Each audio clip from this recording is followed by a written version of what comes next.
오늘 우리가 읽은 본문에는 두 가지 이야기가 함께 기록되어 있습니다. 서기관들에 대한 예수님의 말씀이 있고요. 또 한 가난한 과부의 헌금에 대한 말씀이 있습니다. 얼핏 보기에는 이 둘 사이에 아무 관계가 없어 보이는 그런 말씀입니다. 가만히 말씀의 흐름을 따라가 보면 여기에 분명한 주님의 의도가 있고 이 일들을 함께 이야기하신 목적이 있다는 것을 우리가 보게 됩니다. 예수님은 이 서기관들 그리고 한 가난한 과부의 이야기를 통해서 그들에게 있어야 될, 오늘 우리가 기억해야 될 참된 믿음, 하나님이 보시고 하나님이 기대하시는 믿음이 무엇인지를 분명하게 말씀하시는 그런 말씀이라고 할 수 있습니다. 오늘 말씀을 통해서 우리의 믿음도 주님이 보시고 칭찬하실 만한 믿음으로 변화되고 또 세워지는 은혜가 있기를 주님의 이름으로 축복합니다. 자, 우리가 마가복음 계속 읽고 있는데요. 마가복음을 통해서 예루살렘으로 향해 걸어가시는 예수님의 이 여정을 따라가고 있습니다. 길에서 제자들을 가르치신 내용들이 있었고요. 또 예루살렘에 입성하시면서 성전을 오가며 가르치시는 그 예수님의 말씀을 듣고 있습니다. 매일매일 지금 말씀 묵상하면서 성전에 드나들면서 말씀을 가르치시는 내용들을 듣고 있는데요. 예수님이 예루살렘 성전에서 가르치실 때에 많은 사람들이 예수님을 따라다녔습니다. 예루살렘 성에 들어올 때도 그랬잖아요. 환호하고 따르고 기대 속에 예수님이 예루살렘 성전으로 들어오셨고 예루살렘에 들어오셨고 들어오신 다음에 성전에서 오가며 가르치실 때에 많은 사람들이 예수님을 따라다녔습니다. 자, 그러다 보니까 예수님에 대해서 경계하던 유대 종교 지도자들이 예수님을 계속 찾아와서 괴롭힙니다. 예루살렘에 들어오기 전에도 그랬지만 이제 본격적으로 그들이 예수님을 사람들 앞에서 망신 주고 또 공경에 빠뜨리기 위한 시도를 멈추지 않습니다. 매일 와서 이상한 질문 막 하고요. 답이 없는 질문, 때로는 정말 대답하기 어려운 그런 이야기들을 주님께 묻고 주님의 대답을 기다립니다. 근데 그럴 때마다 예수님이 그들이 아무 소리 못할 정도로 그런 놀라운 가르침으로 이 상황들을 이겨내시는 것들을 우리가 보게 됩니다. 오늘 본문도 이제 비슷한 상황이 이어집니다. 근데 다만 다른 것은 이번에는 예수님이 먼저 이야기를 꺼내신다라는 겁니다. 예수님은 유대 지도자들 중에 대표적인 사람들이라고 할 수 있는 서기관들에게 질문하심으로 그들의 무지를 드러내고 그들의 외식을 경고하신다라는 것이죠. 본문에 나오는 서기관들은 원래는 이제 성경을 적는 사람들입니다. 옛날에는 인쇄가 없으니까 다 옮겨 적었거든요. 적다 보니까 이들이 성경에 대해서, 율법에 대해서 많이 알게 되고 배우게 되고 가르치는, 요즘으로 얘기하면 신학교 교수 정도 되는 그런 역할들을 감당했다, 이렇게 생각하시면 됩니다. 자, 그들에게 이제 주님이 질문하는 내용이 35절에서 37절 말씀에 나와 있습니다. 같이 한번 읽어보겠습니다. 예수께서 성전에서 가르치실새 대답하여 이르시되 어찌하여 서기관들이 그리스도를 다윗의 자손이라 하느냐? 다윗이 성령에 감동되어 친히 말하되 주께서 내 주께 이르시되 내가 내 원수를 내 발 아래 둘 때까지 내 우편에 앉았으라 하셨도다 하였느니라. 다윗이 그리스도를 주라 하였은즉 어찌 그의 자손이 되겠느냐 하시니 많은 사람이 즐겁게 듣더라. 자, 이 말씀을 보면요, 앞에 무슨 내용이 있었는지는 안 나와요. 근데 어떤 내용이 있었고 예수님 대답을 하신 겁니다. 자, 그러면서 하시는 이야기가, 야, 다윗이 어떻게 해서 주께서 내 주께 이르시되 내가 내 원수의 내 발 아래 둘 때까지 내 우편에 앉았으라 하셨도다 했는데, 근데 너희들은 왜 예수님을, 메시아를 다윗의 자손이라 하느냐, 이렇게 이제 묻는 겁니다. 쉽게 얘기하면 이런 거예요. 사람들은, 특별히 서기관들은 그러니까 메시아를 다윗의 자손이라고, 다윗의 후손이라고, 다시 말하면 다윗과 같은 나라를 세울 수 있는 그런 강력한 힘을 가진 왕으로 설명했습니다. 그래서 메시아가 온다, 그리스도가 오신다, 이 얘기는 이스라엘이 다시 해방되고 옛날 다윗 솔로몬 시대에 그 부강했던 나라를 이루었던 것처럼 그렇게 회복시켜줄 그런 왕, 그런 존재가 오신다, 이렇게 가르쳤어요. 그게 메시아라는 의미거든요. 자, 그런데 예수님이 얘기하시는 거예요. 야, 너희가 말하는 그 다윗의 자손으로 온다는 다윗과 같은 존재가 메시아라고 너희가 가르치는데, 자, 그러면 다윗이 이렇게 얘기하지 않았느냐? 다윗이 메시아를 가리켜서 내 주라고 부르지 않았느냐. 내 주께서 내 주께, 여기 이제 나오는 건 앞에 나오는 주께서는 하나님이고요. 뒤에 나오는 내 주께는 그리스도 메시아를 가리키는 겁니다. 하나님이 그리스도 메시아에게 이런 이런 말씀을 하셨다. 다윗이 이렇게 얘기하지 않았느냐. 근데 어떻게 다윗이 주라고 부르는 사람이 존재가 메시아 다윗의 후손이라고 말할 수 있느냐. 이렇게 이제 이야기를 하신 겁니다. 이 말씀은 서기관들의 성경을 잘못 해석하는 오류를 지적하신 것이죠. 그들은 메시아 그러면 다윗의 후손으로만, 다윗과 같은 존재로만 생각했다는 겁니다. 예수님은 메시아는 그런 존재가 아니라 물론 다윗의 후손으로 오지만 그러나 그분은 창세전부터 계신 하나님이시다. 그래서 다윗이 내 주라고 표현한 것이다. 다윗의 후손으로 오는 메시아지만 주님이라고 불렀던 것이다. 이렇게 이제 말씀하는 겁니다. 이 말은 그리스도가 다윗의 자손이 될 수 없다라는 것이 아니라 다윗의 자손으로 이 땅에 오시긴 하지만 하나님으로 오시는 분이다라는 것을 말씀하는 겁니다. 그래서 다윗도 그리스도를 주로 불렀다 이 얘기예요. 근데 이 서기관들이 이 말씀을 이해하지 못한 거죠. 메시아는 하나님이시면서 또한 사람, 다윗의 후손이면서 하나님이신 분인데, 근데 이 서기관들은 그저 자기들이 생각하는 메시아 그러면 다윗의 후손, 다윗과 같은 왕 이렇게 설명하고 가르쳤다는 겁니다. 예수님이 그거 아니다 이렇게 말씀해 주시는 거예요. 그래서 같은 내용을 기록한 마태복음 22장에 보면 예수님의 이런 말씀에 아무도 대답하는 자가 없었다 이렇게 얘기합니다. 왜냐하면 그들이 이 예수님의 말씀에 대해서 대답할 만큼 메시아가 누구인지를 알지 못했기 때문에 그렇습니다. 하나님의 말씀을 전하고 가르치는 그런 사람들이지만, 그런데 하나님 말씀을 제대로 알지 못하니까 하나님을 믿는다고 하면서도 엉뚱한 이야기를 하고 엉뚱한 신앙생활을 하고 있었다라는 겁니다. 예수님이 이 이야기를 통해서 서기관들의 잘못된 이런 신앙의 관점, 또 신앙의 태도, 잘못된 신앙생활을 주님이 말씀하시는 그런 내용이라고 할 수 있습니다. 사람들이 즐거워했다는 얘기는요, 그동안 이 서기관들이 성경에 대해서 다 아는 것처럼 자기들이 모든 것을 알고 있는 것처럼 그렇게 가르쳤는데 예수님 말씀이 한마디도 못하니까 그것 때문에 즐거워했다는 겁니다. 쌤통이다, 꼴 좋다, 이런 의미라고 보시면 됩니다. 자, 그래서 예수님이 이제 이 얘기로 서기관들의 문제를 제기하신 다음에 그들의 잘못된 믿음과 삶에 대해서 분명하게 이야기하십니다. 사실 이 얘기하려고 앞에 얘기가 있었다라는 것을 생각해 보면 됩니다. 38절부터 40절 말씀인데요. 여기 보면요, 그들에 대해서 주님이 이렇게 얘기합니다. 그들은 긴 옷을 입고 다니고 시장에서 인사를 받고 회당의 높은 자리와 잔치의 윗자리를 원하고 과부의 재산을 가로채고 외식으로 길게 기도한다. 이렇게 말씀합니다. 주님 말씀하신 이 서기관들의 특징을 정리해 보면요, 첫 번째는 그들은 대접받고 인정받기를 좋아한다라는 겁니다. 이 긴 옷을 입고 다녔다 그러면서 사람들로부터 인사받는 것을 좋아했다, 즐거워했다라는 것은요, 이 긴 옷이라는 것이 서기관들의 예복을 의미합니다. 그러니까 서기관이라는 것을 보여주는, 서기관 일을 우리를 쉽게 얘기하면 이런 거예요. 이제 사실 저는 이제 가운을 입지 않고 예배를 진행하는데요. 예전에 보면 가운 입고 많이 예배를 집례하셨잖아요. 그러니까 예배 드릴 때 예배를 위해서 입는 옷입니다. 가운은, 그죠? 그런데 그 옷을 입고 밖으로 돌아다니는 거예요, 평소에. 왜 그럴까요? 내가 목사다, 내가 서기관이다.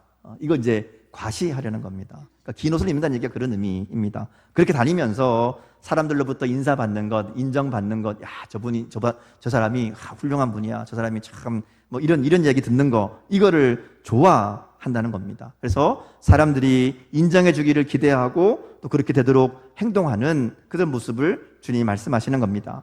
두 번째로 그들이 보여준 모습은 남을 착취하고 해롭게 하는 자들이라는 겁니다. 40절에 보면 과부의 가산을 삼킨다 이렇게 얘기했는데, 이게 공동번역 성경을 보면 등쳐먹는다 이렇게 표현합니다. 여러분, 등쳐먹는 게 뭔지 아시죠? 남의 것을 속여서 빼앗는 자들입니다.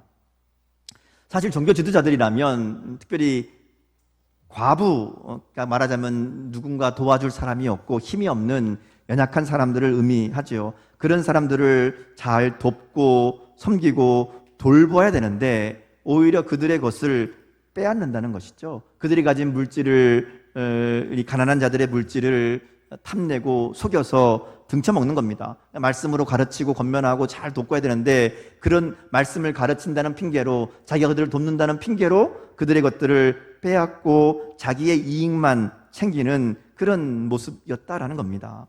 세 번째로 그들의 특징을 외식하는 자들이라고 얘기합니다. 그들은 사람들 앞에 보이기 위해서 기도했다라는 것이죠. 사람들이 잘 보는 곳에서 기도합니다. 오래 기도합니다. 일부러 잘 보라고. 그래서 내가 얼마나 기도를 많이 하는지, 얼마나 기도를 잘하는지 좀 봐봐라, 이런 마음으로 기도했다는 것이죠. 기도는 누구에게 하는 거죠? 하나님께 하는 겁니다. 하나님과 만나는 시간입니다. 근데 하나님은 제쳐놓고 사람들 앞에 보이기 위해 기도했다라는 것이죠. 주님이 이렇게 이 서기관들의 잘못된 모습들에 대해서 쭉 이야기하십니다. 주님 왜 이런 얘기를 하시는가 하면요, 앞부분에 나오는 얘기와 연결이 되는 겁니다. 그리스도가 누구인가, 메시아가 누구인가 물어보시다가 말씀하시다가 이 서기관들의 잘못에 대해서 말씀하시는 이유는 그리스도를 바로 알지 못하면, 하나님을 바로 알지 못하면 아무리 예수님을 오래 믿었다고 해도, 신앙생활을 오래 하고 많은 일들을 한다고 할지라도 이 서기관들처럼 외식과 위선에 빠지게 된다라는 겁니다. 지금 서기관들에 대해서 말씀하시지만 사실 이것은 오늘 우리를 향한 말씀이기도 합니다. 왜냐하면 우리도 얼마든지 그렇게 될 수 있기 때문에 그렇습니다. 하나님을 바라보고 하나님 앞에서 신앙생활을 해야 되는데, 그것보다는 내 이익을 생각하고 사람들의 시선, 사람들에게 인정받는 것만 신경 쓰게 되면 결국 이들처럼 위선적이고 외식할 수밖에 없다라는 겁니다. 예수님이 이것을 지적하는 겁니다. 그리고 그런 사람이 되어서는 안 된다, 우리에게 경고하신다는 것이죠. 그래서 거기 보면 예수님 그렇게 말씀하시잖아요. 이런 사람들은 더 엄한 심판을 받게 될 것이다, 더 엄중한 심판을 받게 될 것이다, 이렇게 경고하시는 겁니다. 그래서 우리가 오늘 말씀을 통해서 내가 정말 예수님을 제대로 알고 제대로 믿고 있는가, 이거 확인해 보려면요, 이렇게 물어보면 됩니다. 나는 누구를 의식하며 신앙생활을 하고 있는가? 나는 하나님 앞에, 하나님 보시기에 그런 예배, 하나님 보시기에 하나님에 드리는 기도, 하나님 보시기에 하나님께 드리는 헌신, 그렇게 신앙생활을 하고 있는가? 아니면 다른 누군가, 다른 사람들의 눈에 어떻게 보일까, 이거 생각하며 신앙생활하고 살고 있는가 하는 것이죠. 여러분 어떠십니까? 여러분의 신앙생활, 여러분의 모든 행동, 삶, 믿음, 하나님 보시기에 하나님 앞에 내가 보여드린다 생각하고 살고 있습니까? 아니면 사람들 앞에 어떻게 보일까 생각하며 살고 있습니까? 많은 순간, 처음부터 그러진 않았지만 어느 순간 보면 보이지 않는 하나님보다 보이는 사람들의 눈을 더 의식합니다. 보이지 않는 하나님의 마음, 하나님이 어떻게 보실까 보다 보이는 사람들이 어떻게 볼까, 여기에 더 관심이 있고 마음이 간다는 것이죠. 그러면 변질된다는 겁니다. 우리의 믿음이 이 서기관들처럼 꼭 외식으로 변질되게 되어 있습니다. 다른 사람들에게 인정받는 것이 중요해지고, 다른 사람 눈에 어떻게 보일까, 내 믿음을 드러내고 싶어지고, 그것으로 인정받고 싶어지고, 그것으로 대접받고 싶어지기 때문에 그렇습니다. 오늘 예수님이 말씀하신 이 서기관들의 문제는 초점이 사람들에게 있었다는 겁니다. 믿음의 초점은 하나님과 나와의 관계에 있어야 됩니다. 다른 사람의 시선이나 인정이 아닙니다. 이게 분명하지 않으면, 그러면 열심히 봉사하면서도, 많이 일하면서도 시험에 들고요, 많은 것들을 헌신하면서도 꼭 문제를 일으키고 시끄러워진다라는 겁니다. 오늘 주님이 바로 그런 신앙을 경고하고 있다는 것이죠. 자, 그러면 어떻게 하는 것이 하나님이 기뻐하시는 참된 믿음인가, 참된 신앙인가, 그 얘기를 하기 위해서 한 가난한 과부의 헌금에 대해서 말씀하시는 겁니다. 자, 41절 말씀을 같이 읽겠습니다. 자, 시작. 예수께서 헌금함에 대하여 앉으사 무리가 어떻게 헌금함에 돈 넣는가를 보실세 여러 부자는 많이 넣는데. 자, 여기 보면 참 재밌는 말씀이 있어요. 이 장면을 한번 상상해 보시기 바랍니다. 예수님이 사람들이 막 이제 성전에 들어가면서 헌금을 놓고 들어가는 그 상황을 보고 계십니다. 헌금함 앞에 딱 마주 앉아서 누가 어떻게 헌금하나 보고 있었다라는 겁니다. 여러분, 제가 저 뒤에 앉아서 여러분 예배 들어오실 때 헌금하는 것을 이렇게 보고 있다 그러면 어떠실까요? 어떠실 것 같으세요? 시험에 들기죠. 근데 예수님이 그렇게 보고 계셨다는 겁니다. 이건 뭐 일부러 이렇게 한번 하시는 거예요. 보여주시는 겁니다. 자, 여기 보면 중요한 게 있어요. 그들이 어떻게 헌금하는가를 보셨다는 겁니다. 어떻게라는 말은 어떤 마음으로, 어떤 자세로, 어떤 방식으로, 이런 의미가 있습니다. 제가 본다면 저는 어떻게는 못 봐요. 왜냐하면 안 보이잖아요. 저는 뭐를 볼까요? 얼마나를 볼 겁니다. 요즘은 봉투에 넣어서 다 하니까 안 보이지만 얼마나 하는가에 관심이 있을 겁니다. 근데 예수님은 얼마나가 아니라 어떻게 하는지 살피십니다. 여러분, 예수님이 여러분이 헌금하시는 그 순간을 보셨다면 여러분, 예수님 뭐라 그러실까요? 여러분, 오늘 헌금하셨죠? 아무도 안 하셨습니까? 어떻게 보셨을까요? 여러분, 어떤 마음으로 헌금하셨어요? 감사한 마음으로, 은혜에 감사해서 사랑하는 마음으로, 주님, 내가 이것밖에 못 드리지만 정말 주님, 내가 모든 것을 드리고 싶습니다. 뭐 이런 마음으로. 근데 또 어떤 분들은요, 아무 생각 없이 드렸을 겁니다. 그죠? 그냥 매주 하니까. 아이고, 주일은 빨리 돌아와, 이러면서. 또 어떤 분들은 좀 아까운 마음이 있을 수도 있습니다. 근데 주님이 어떤 마음으로 하는가 보신다는 거죠. 보신다는 겁니다. 그때 나는 어떤 마음일까? 어떻게 보셨을까? 한번 여러분 생각해 보시기 바랍니다. 여러분이 정말 여러분 앞에 보고 있다면 오늘처럼 헌금하면 안 되겠다 생각하면 그런 문제가 있는 겁니다. 그럼 바꿔야 되는 거예요.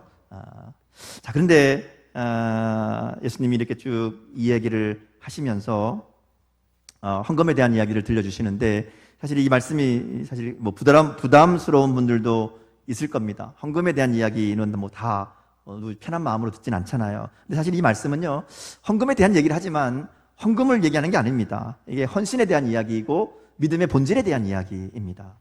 성경을 보면 예수님이 의외로 재물에 대한 이야기를 많이 하세요. 복음서에 나오는 예수님의 가르치심 중에 제일 많은 주제가 뭘까요? 하나님의 나라입니다. 첫 번째는 하나님의 나라. 두 번째는 뭘까요? 재물입니다. 왜 예수님이 재물에 관심이 많으셨는가 하면 우리가 재물에 관심이 많기 때문에 그래요.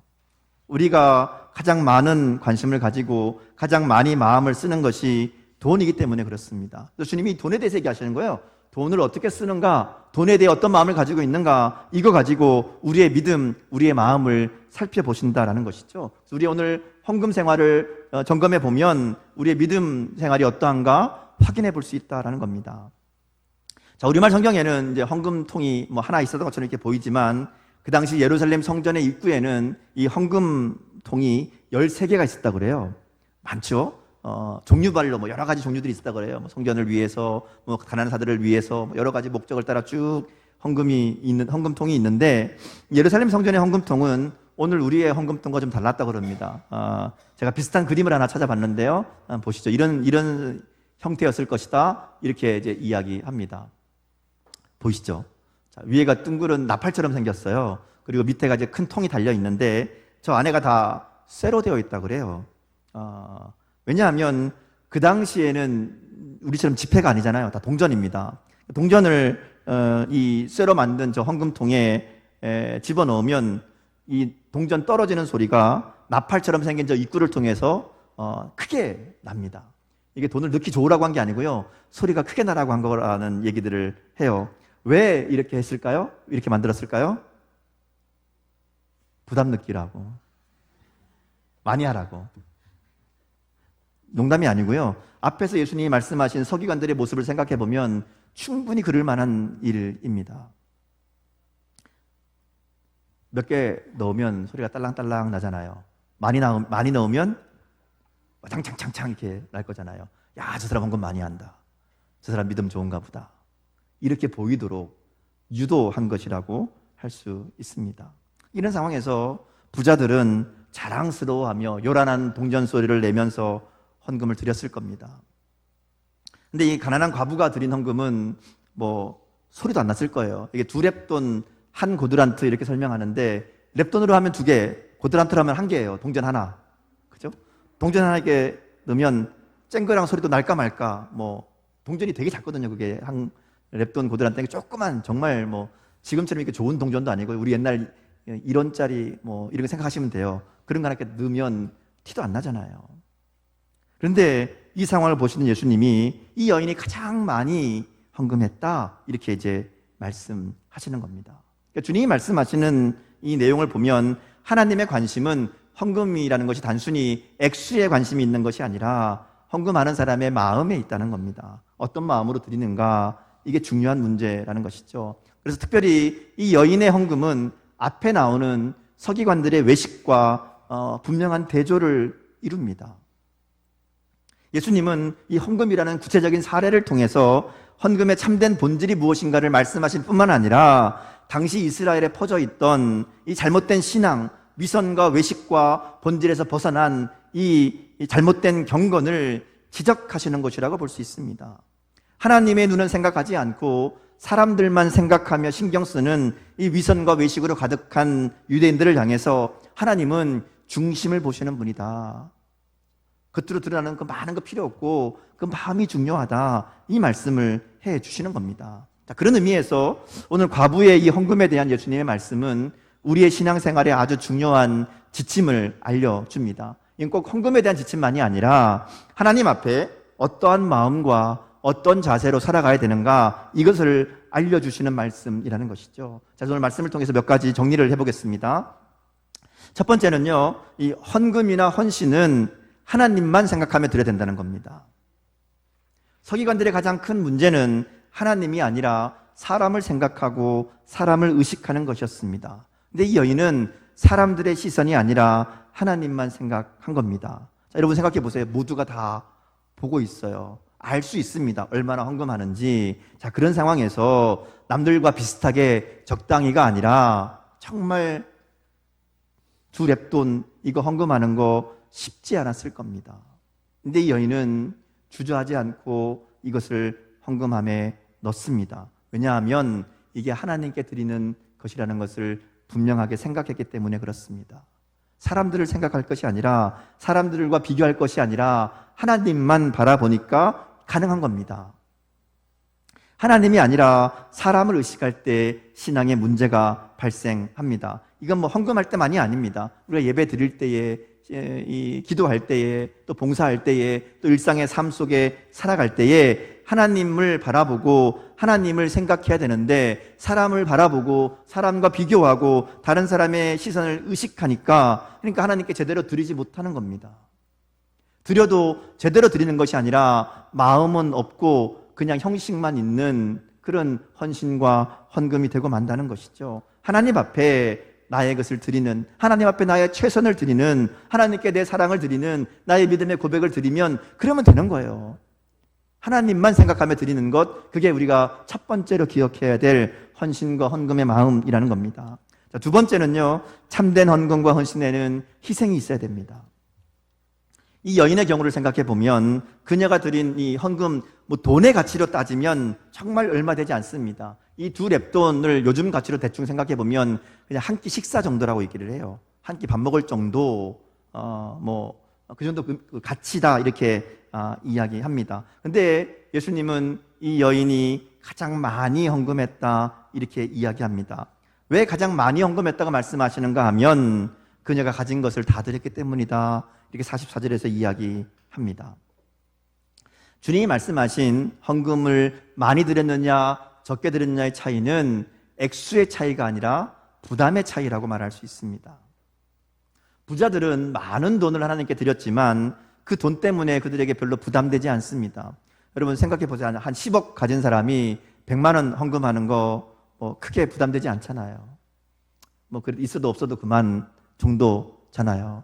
그런데 10,000원밖에 없는데 그 중에 5,000원 헌금한다, 이렇게 생각해 보세요. 다르잖아요. 근데 이 여자는 10,000원 있는데 10,000원 드린 거잖아요. 부담의 차이라는 겁니다.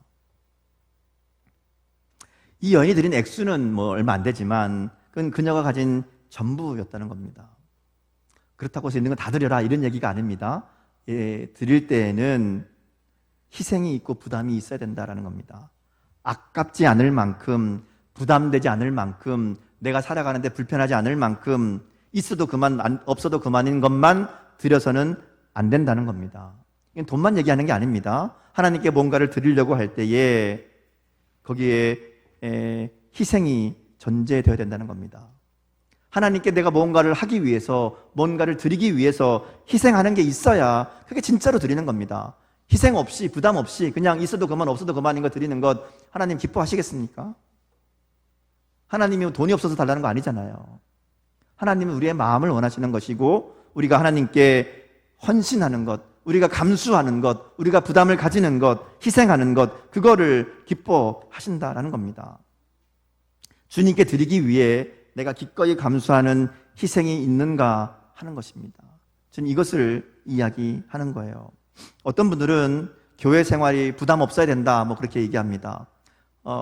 예배 참여하는 것, 헌금하는 것, 뭐 봉사하는 것 너무 부담 주면 안 됩니다, 뭐 이렇게 생각하고 이야기합니다. 맞습니다. 저도 여러분에게 부담 안 드리잖아요. 예배 안 나와도 왜 안 나오시냐, 예배 나와라 얘기하지 않잖아요. 그죠? 저 그런 얘기 안 하는데. 헌금해야 됩니다. 뭐 얼마 해야 됩니다. 많이 해야 됩니다. 얘기 안 하잖아요. 얘기한다고 하는 거 그거 의미가 없거든요. 그죠? 헌신과 헌금은 내 마음에서 드려야 되는 건데, 목사님이 하라 그러니까 어쩔 수 없이 억지로 하면 그건 아니야만 못합니다. 제 생각은 그래요. 그래서 말씀을 안 드리는 건데, 그렇다고 해서 부담 없는 게 좋으냐? 그렇지 않습니다. 부담이 없다는 것은, 부담 주면 안 된다는 것은 어떤 면에서는 맞지만, 그건 신앙이 약한 사람들, 어린 사람들, 아직 하나님의 은혜와 사랑을 깊이 경험하지 못한 사람들에게 해당되는 이야기이고요. 예수님을 사랑한다고 하면서 그 믿음이 성장하고 자라면서 여전히 똑같이 부담 없는 삶을 추구하면 그 문제가 있는 겁니다. 신앙이 자라고 하나님에 대한 사랑이 깊어질수록 부담을 기쁨으로 감당하게 된다는 겁니다. 여러분, 사람을 사랑해도 사랑하면 할수록 희생하는 게 많아지고 포기하는 게 많아지잖아요. 근데 하나님을 사랑한다고 하면서 하나님 사랑합니다, 내가 하나님을 사랑하는 것이 커지고 있습니다 말하면서, 그런데 나는 부담 없이 사랑하겠습니다, 나는 희생하지 않고 사랑하겠습니다, 이건 앞뒤가 맞지 않잖아요. 사무엘하 24장에 보면 희생이 있는 헌신이 무엇인가를 보여주는 이야기가 있습니다. 다윗이 인구조사를 한 적이 있잖아요. 인구조사를 했을 때 하나님이 화를 내시고 그것에 대해서 심판, 징계를 하십니다. 벌로 다윗이 선택한 게 이스라엘에 전염병이 퍼지는 거였어요.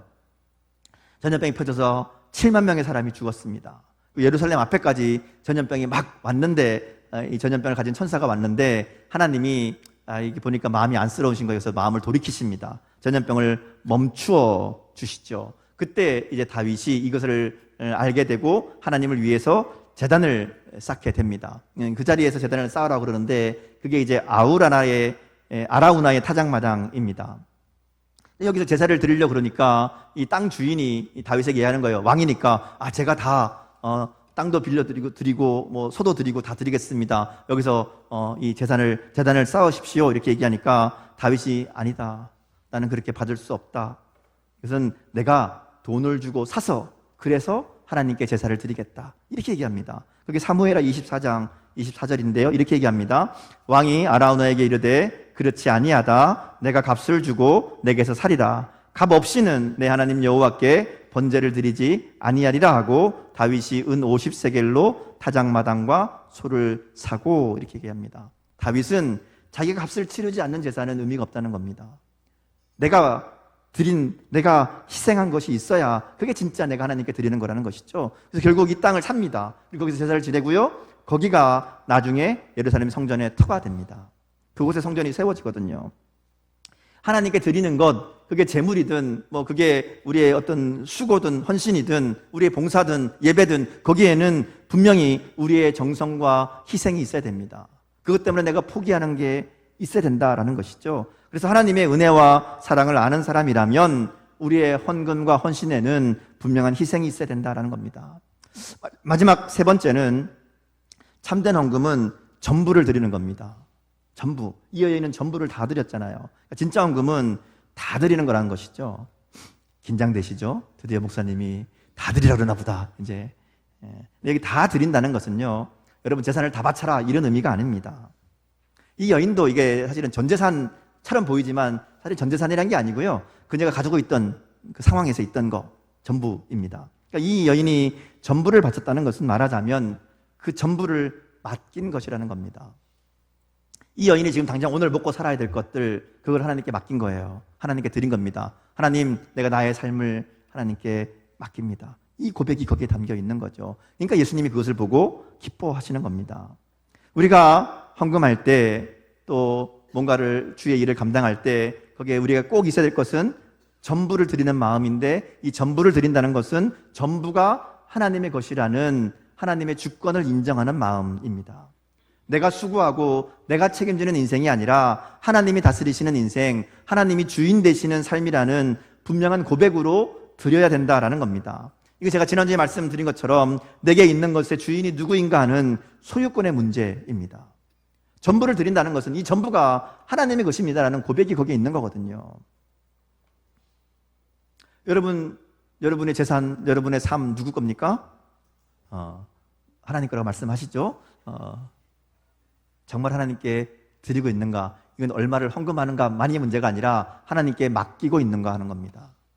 하나님이 인도하실 줄, 하나님이 이끄실 줄, 하나님이 합력하여 선을 이루실 줄 믿음으로 맡기는 그 결단이 우리 가운데 있는가 하는 겁니다. 지난주에 말씀드렸던 주일 성수 11조 이런 것들이 이제 이런 주인이 누구인가를 보여주는 아주 중요한 그런 이 척도가 된다는 것 말씀드렸습니다. 오늘은 넘어가겠습니다. 어쨌든 전부를 드린다는 것은 하나님이 주인 되심을 인정하는 것이고 하나님께 온전히 맡긴다는 의미입니다. 우리의 헌금, 우리의 헌신에는 그와 같은 고백이 분명히 담겨 있어야 됩니다. 말씀을 정리해 보면요, 오늘 말씀을 통해서 하나님 우리에게 원하시는 것은 진정한 헌신이고 바른 믿음입니다. 다른 사람들과 비교해서 다른 사람 눈치 보면서 체면 차리듯이 그렇게 하나님 앞에 나오는 것, 하나님께 드리는 것 기뻐하지 않으십니다. 마음은 담기지 않고 형식적으로 습관적으로 드리는 헌금, 예배 하나님 기뻐하지 않으신다라는 겁니다. 하나님 뭐 물질 필요해서 헌금 드리는 거 아니잖아요. 헌금 우리가 드리는 것은요, 하나님이 필요해서가 아니라 나의 고백을 표현하는 것이 헌금입니다. 이걸 분명하게 기억해야 됩니다. 오늘 우리의 신앙과 헌신이 하나님을 향한 사랑과 믿음의 고백이 담겨 있는가 우리가 분명하게 확인해 봐야 된다는 것이죠. 또 오늘 우리 말씀 앞에 우리의 헌신이 너무 적당히에 맞춰져 있는 것은 아닌가 우리가 돌아봐야 됩니다. 최대한 희생 없이, 불편함 없이, 부담 없이 남들에게 눈치 보이지 않을 정도로 이 정도만 딱 하면 되지 않을까 이렇게 생각하고 있는 것은 아닌지 돌아봐야 된다는 것이죠. 여러분, 신앙에는 적당히는 없습니다.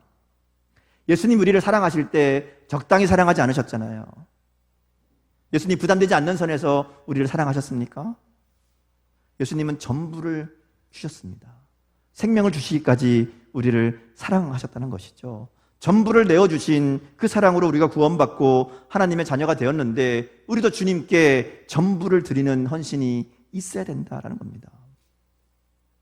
주님이 헌금함을 마주보고 앉아 계셨듯이 오늘 우리가 어떤 마음으로 하나님 앞에 살아가고 있는지, 우리의 삶을, 우리의 물질을 주님께 드리고 있는지 눈여겨보고 계시는 줄 믿습니다. 오늘 우리의 믿음과 헌신을 정직하게 돌아보며 예수님이 기뻐하시고 인정하시는 바른 믿음의 삶이 되기를 결단하는 그런 저 여러분 될 수 있기를 주님의 이름으로 축복합니다. 함께 기도하겠습니다.